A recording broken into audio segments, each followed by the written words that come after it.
भोले बाबा के प्यारे, हे प्रिया,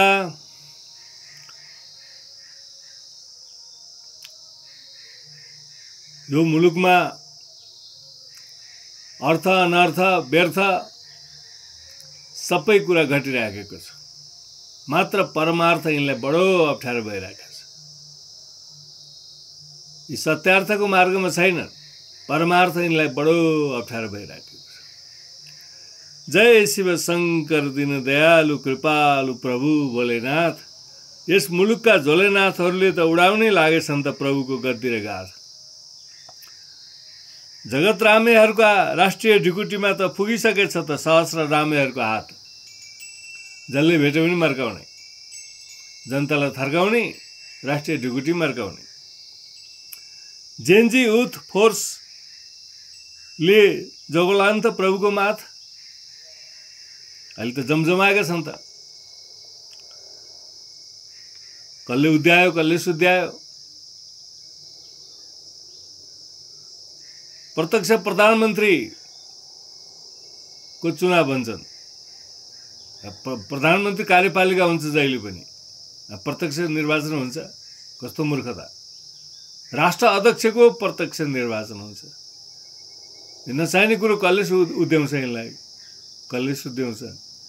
नचाहिने कुरा कति चाँडो पक्रिन्छ। चाहिने कुरा यिनलाई मतलब छैन। चाहिने कुरा हो राष्ट्र अध्यक्षको चाहिँ प्रत्यक्ष निर्वाचन हुन्छ। प्रधानमन्त्री कार्यपालिका हो, कसरी प्रत्यक्ष निर्वाचन हुन्छ। बेहुदा पारा कसले सिकाउँछ। कुन बडकुलार कुन गोबर छुट्याउने अभिगत छैन। कठै यिनका जिन्दगी। यसैलाई भन्छ गधा 25 नकटेको।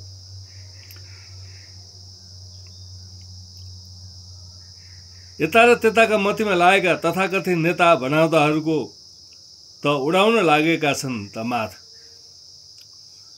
त्यत्रो राम धुलाई गर्दा पनि ऐया र आथा गर्दै उठाइरहेछन्। फेरि पनि हात जोगाउन गणतन्त्रको गाथ। विध्वंसको खरानीबाट टाउको उठाएर धुलो टकटक्याएर गर्जिरहेका छन्। कुर्लिएर चौका दाउ बाथ। मौकामा चौका हान्न पल्किएर अर्काकै मतीमा सल्किएर हिँडेकालाई भन्नै पर्यो त चौका दाउ बाथ। घात प्रतिघात अन्तर्घातमा उत्रिएकाहरूलाई अझै पुगेको जस्तो छैन त जेनजी युथ फोर्सको वज्रपात। 12 बुँदे सम्झौताबाट ल्याएका कालो संविधानमा मिलेर आउन सक्छौ अब फेरि भाइहरू साथ।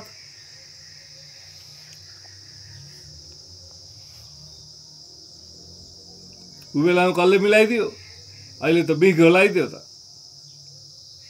हे दैव शिव हरे उसरठमा आफ्नै मुलुकमा यो कस्तो कस्तो दुर्दशा र घोर अनर्थ मात्रै देख्दै जानु पर्यो अहिले। घोर अमानवीय कुकृत्य कुरीति कुप्रथा र अव्यवस्था अराजकता मात्र फैलाइरहेछन् जहिले। मुलुकभरि छरिएर बसेका जनताहरूको जीवन चाहिँ यहाँ सधैँ नै मैलै थैलै। सापेक्ष र निरपेक्षको मात्र नारा घन्काउन चाहिँ अघि सारेका छन् यिनले बडे मानको ठुलै घैलै। आफ्नो राष्ट्र एक धर्म सहिष्णु जनतन्त्रात्मक हिन्दू अधिराज्य हो भनेर अडिग हुन्छन् यी अब कहिले मती फिर्ला। भित्रैबाट मरिसकेकाहरूलाई त नजिकै भेटाउनेछन् ठेला, सामनेमै पाउनेछन् दैलै। वित्पात बुद्धिले उत्पात मचाउँदै सत्यानाश नै गरेर यी आफै ओइले अहिले यिनका तुजुक सकियो। धन्यवाद परम प्रिय मित्रहरू। यो घोर सङ्कटका घडी सबैमा सद्बुद्धि आओस्, घैँटामा घाम लागोस्। यो शुभ दीपावलीको अवसरमा सबैलाई मङ्गलमय शुभकामना। हरिओम तत्सत्। गुरु कृपाय केवलम। जय श्री राधे, जय श्री राधे, जय श्री राधे। असतोमा सद्गमय तमसोमा ज्योतिर्गमय मृत्युर्मा अमृतम गमय। ओम शांति, ओम शांति, ओम शांति।